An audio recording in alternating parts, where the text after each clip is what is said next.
A pingo is a product of a process in permafrost where you get a ball of ice just below the topsoil, and it grows gradually. And that process of growth is very slow.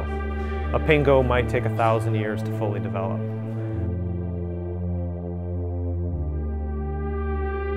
The inspiration for Mumur began with two things. It began by looking at a murmuration of birds, these kind of ephemeral movement of how these birds work together, and also the very, very slow process of a pingo growing, this ice form gradually growing. So I wondered what would it be like to be inside both of those things abstractly at the same time.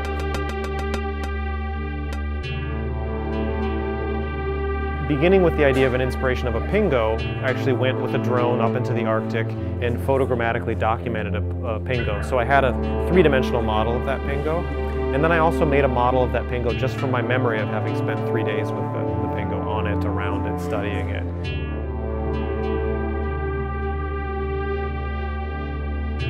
The installation process is full of so many complicated factors. A lot of this has to do with trying to make something that moves in a very organic and complicated way, and that has movement that relates to how people enter into the object.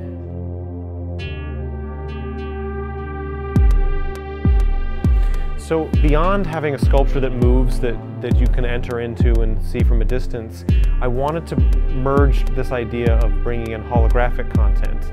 And the idea of bringing that holographic content is not so much about mimicking what's going on in the Arctic as it is kind of taking those impressions of what was going on in the Arctic and giving people a sense of that. So when you're in the Arctic, your day, because it's perpetually daylight in the summer, is framed much more by afternoon winds, for example, than it is by the kind of cycles that we have here. So part of the experience of the augmented reality will also be a sound component of that wind.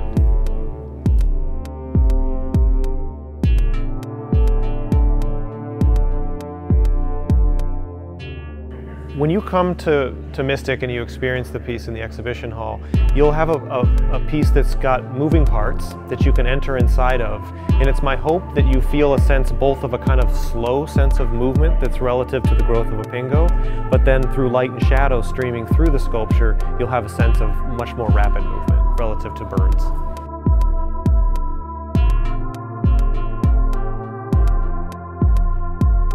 So this is the first installation, it's the first putting together of Mumur, and I feel like the Collins Gallery is appropriate not just because the spaces speak to one another, site specifically so well, but also I really think there's the vocabulary of the hull of a ship in both of these forms.